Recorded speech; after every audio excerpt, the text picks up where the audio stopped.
Hey everyone, we are with Chris Anderson. Just got finished with an awesome Teach Better chat, and we're so excited to talk about outdoor learning and go through the discussion a little bit more. But before we do that, we're going to take a short break and come back, and I can't wait to discuss this with our awesome guest, Chris Anderson.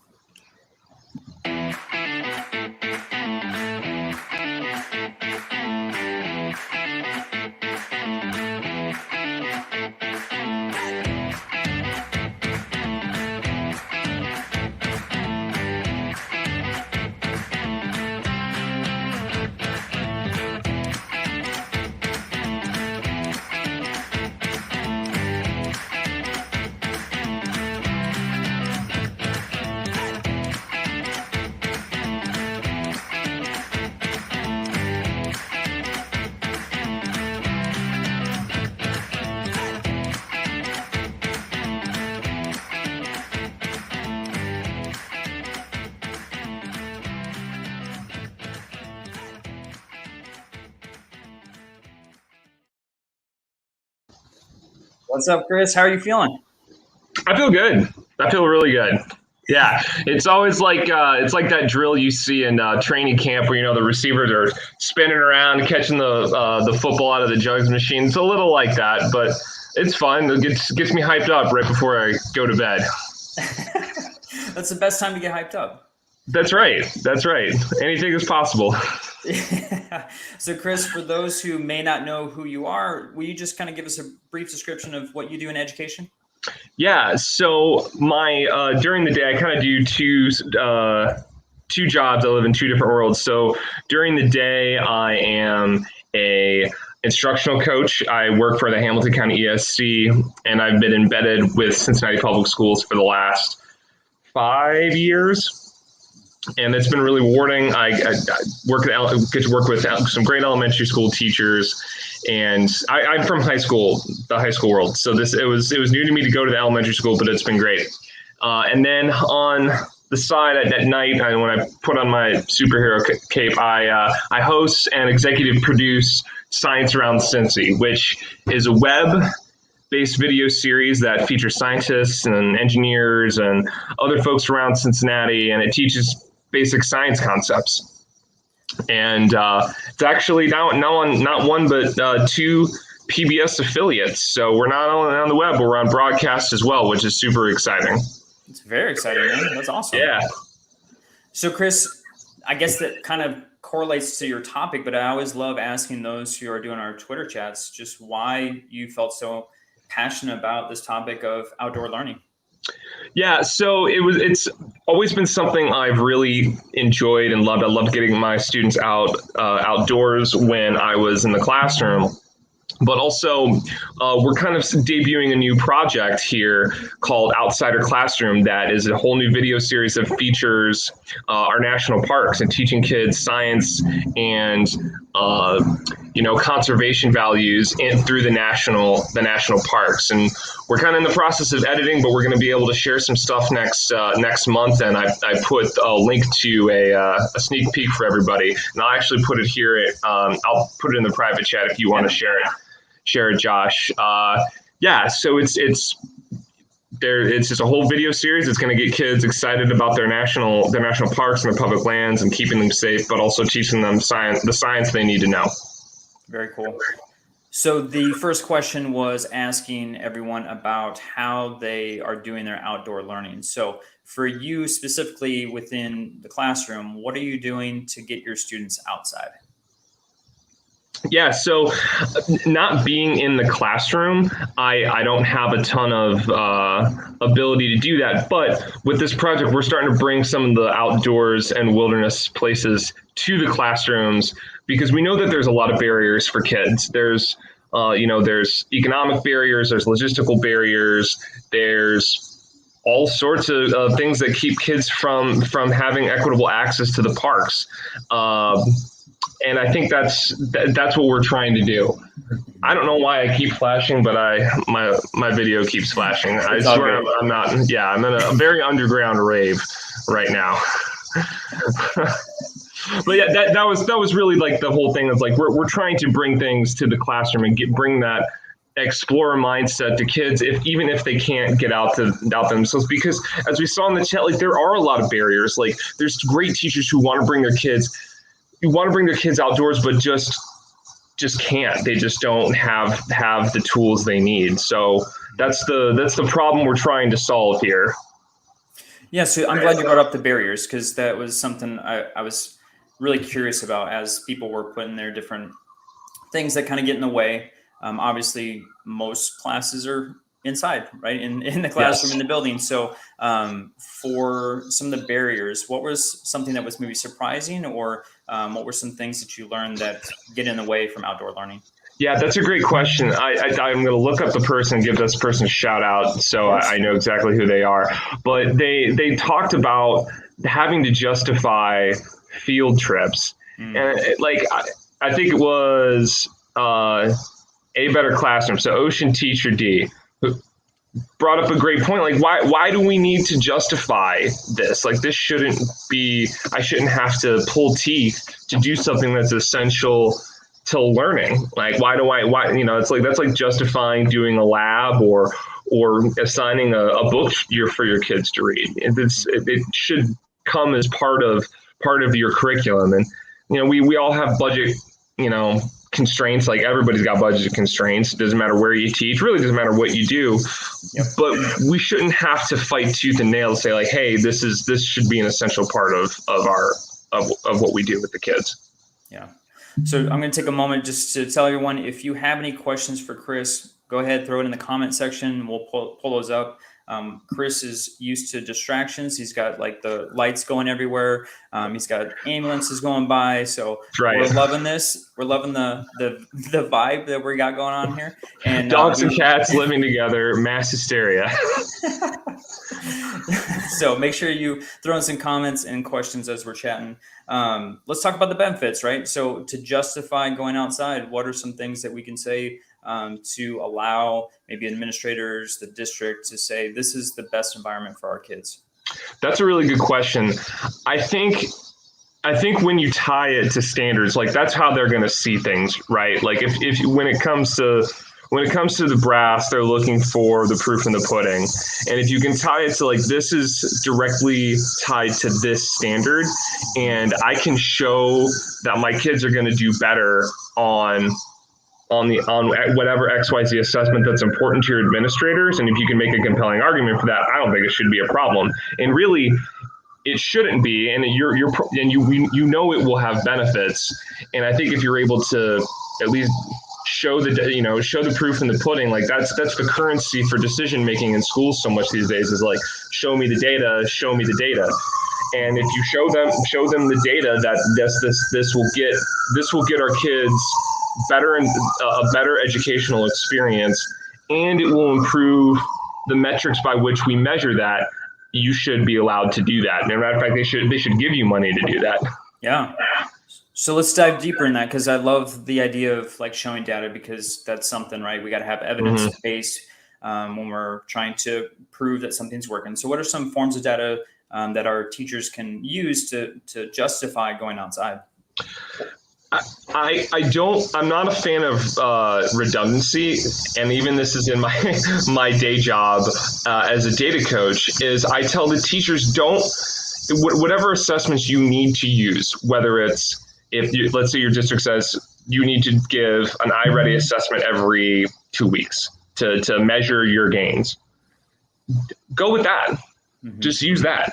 If you already have your assessments that are aligned to your state standards, go with that. Don't reinvent the wheel. Don't make it hard. We're already so strapped for time anyways. Don't create a whole entire other job for yourself just so you can do this. Use the tools that you already have. Mm-hmm. Yeah, I love that. So as far as resources, you brought this up. This was one of the last questions for the chat, but I was really racking my brain to think of what our teachers need to be successful outdoors. Mm-hmm. And I started to make a list of all these different things that might be needed, depending on the subject matter. And so I know it's probably subject dependent, but what are some resources that schools should have to make sure that our teachers and our students are successful when they go outside to do a lesson? That's a great question. So the first thing I would say is, if you're going to go outdoors and like really outdoors, not, not just out of the classroom, but if you're really going to go outdoors, I would prep your kids on some leave no trace ethics. Like, give your kids a primer on how to be outdoors and what you should expect and how they should behave. Like, set that expectation like right up front. The other thing I would strongly suggest teachers to do is give like work with your community partners. Like, there's so many partners and people who are like begging for classrooms to come out and visit them. I'm thinking just right here in Cincinnati, like, yeah, we got the zoo, we got the the museum center, but we got like the Mill Creek Alliance that does river cleanups and takes readings. There's the observatory that will do citizen science stuff with you. Like, there's so many things you could do, and people already have the curriculum for you. You don't have to come up with something. You don't have to go on Teachers Pay Teachers. They've already got stuff that's pretty turnkey. So work with your community partners, and those are great relationships to have. Like, just build that pipeline and have that regular thing, because sometimes they come up with grants, and sometimes those grants pay for field trips. That's awesome, man. I love the fact of partnering with community members and businesses, because there's so many resources out there. I'm going to pause real quick and just again say, if you've got any questions for Chris on outdoor learning, maybe there's a struggle or problem that you've had within this topic of outdoor learning, please make sure that you're dropping those in the comments. Or if you just want to give them some love for moderating an awesome chat tonight, we would love to see that too, with some green hearts. And then I'm going to ask you about what you do outside of the classroom with your videos, man. So, like, for those who maybe haven't seen that, and they're looking for a resource, what is it that you're offering? Well, we're giving away everything tonight for the low price of free $99, and it'll always be that price. So all our videos are on YouTube, and we keep our segments like our main, what we call our main episodes, are between like 7 and 9 minutes. So really perfect for the classroom. It's not like watching Planet Earth, right? Where it's like an hour of your time, and then you got to get to the learning part. No, we try to keep it pretty short, and there's other segments on there that are in like the 2 to 4 minute range. So those are all free. And then if you go to our website, just sciaroundcincy.com, all our resources are also free. We have instructional materials for every single main video we've put out. So there's at least a discussion guide, which is always really great, because it gives the kids a chance to not just pay attention. There's like 2 pay attention questions, but then like most of the questions are really about taking what they've viewed and then talking about it and applying it. It's not just like, hey, what did this person say at this point? Like, kids do that often enough. We don't want to make resources like that. And there's also hands-on activities as well. So you'll at least get 2 instructional materials for every single main video. And again, it's free. It's free, and it's by grade level and topic and standard at our website. Sure.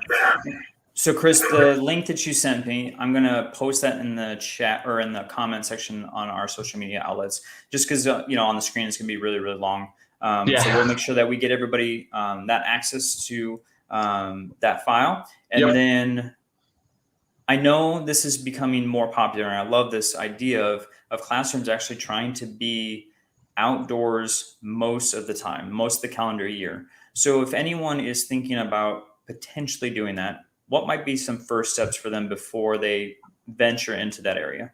Ooh, that's a good question. Don't reinvent the wheel and look at other summer school programs. And I would also say, if you are looking for that, like, look for ways other school, like take like a week, right? Where you do your freshman bridge week or your summer scholars week, and bite that off in a chunk and say, like, this week, when we bring the kids in, we're going to do as much outdoor time as we possibly can. Because, I'm assuming you're in Minnesota based by the KG jersey you got behind you. You only got like 4 months where you can go outside. You're not going to go out in November and in Minnesota and really have a great experience where you're going to be out there for hours and hours on end. The kids are going to be miserable. You're going to be miserable. So, think about that. Think about like how you can chunk it kind of at the end of the year or like during the summer. I think that's a really good place to start.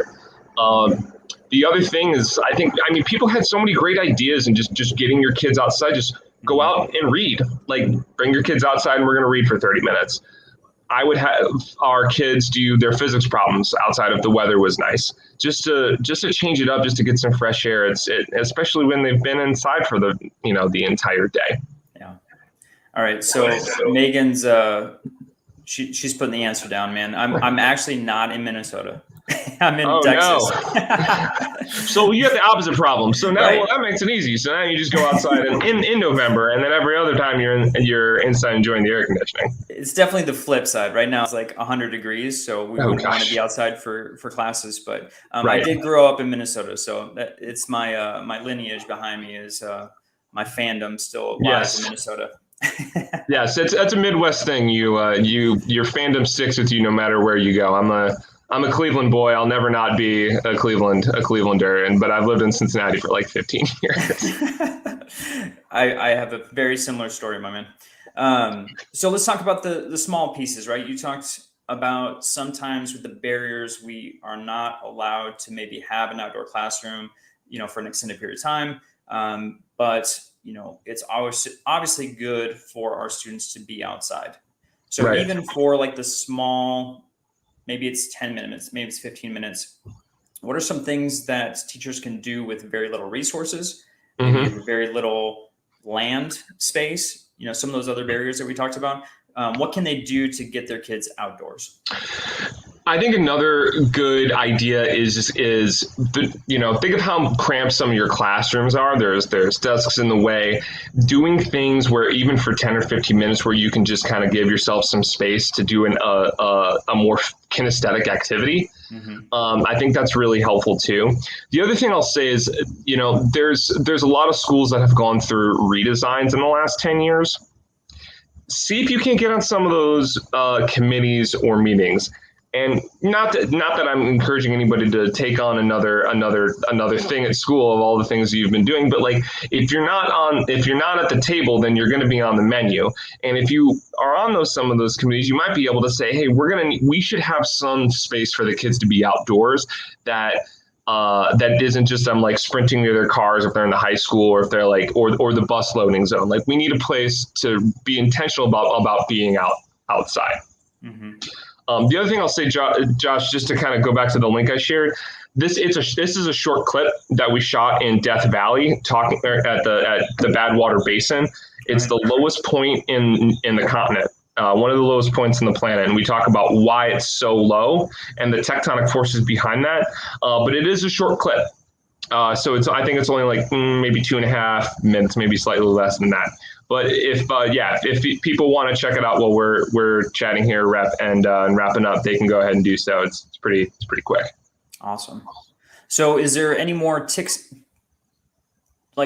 or tips that you would suggest for our educators before we close up our time with this chat? I think it's just another way to be creative. With your lessons, and that's probably kind of a cop-out answer, but I think when you're thinking outside of the bun, so to speak, you give yourself a chance to see what's possible, and you're not as constrained to what you can do in your classroom. So I remember when I was teaching, I didn't have a gas line. I had, it was not a well thought out room. It probably wasn't a room. It probably wasn't a science room to start with. It was probably repurposed for, it doesn't even exist anymore. They've knocked it down since. But getting outside at least got us a chance to think a little more creatively, like what my classroom can do. It's, like, it's kind of like that puzzle with with the dots, and you got to connect all the dots without crossing the lines. Well, in order to do that, you have to go outside. So just go. Like, don't. I think one of the folks in the chat just said, like, you don't need a whole lot. Just go ahead and do it. Yep. And it's not like you're not going to get in trouble for taking the kids outdoors, unless it's like a tornado or something. But you're not, you're not, like, nothing bad is going to happen. The kids aren't going to, they'll be fine. They'll be fine. See if you can't scrounge, like, find a garage sale where you can find some old picnic table, like an old collapsible picnic table or something. Like, that's what I would do. Just get them outdoors. They like it. They'll complain for 2 minutes and then they'll forget what they were complaining about. Yeah. I mean, as far as demeanor of a student, it totally changes when they go outside. Oh, yeah. The engagement, all of it. Yep. I mean, it's very noticeable. So yes, for anyone that's watching or was a part of the Twitter chat, obviously make sure you get your kids outside. It's very, very important. Yep. Yeah. You don't have to go to Denali National Park and hike through the wilderness with them. You can, but just getting them outdoors. I think that's what we've been trying to do with this new series is, these parks are for you. These lands are for you. Go and visit them. We want you to visit them, but you also don't need to come here just to go outside and explore. Like, you can go outside of your school and check stuff out. Yeah, I couldn't agree more. So Chris, how can folks connect with you on social media? You can connect to me on Instagram or Twitter at The Science Jedi. And then if you're looking for this new series, it's at Outsider. So that'll be on Instagram, and we're really excited to start sharing. I think we're going to drop a trailer either next week or the week after, and it's going to be a lot of fun. It's going to be a lot of fun. We got lots of stuff to share. We were out there for about 6 weeks. Oh wow, that's awesome. Yeah, we filmed in 5 parks, so we got a lot. Lots of content. So that's lots cool. of content. So for everyone that's listening, I'm going to tweet out on my own account. I'm also going to put it below the video on Twitter, so that way everyone has a chance to click on this file, watch the video. Make sure you are connecting with Chris Anderson. He's amazing. Love the chat. Love our conversation tonight. And main thing is make sure that you get your kids outside.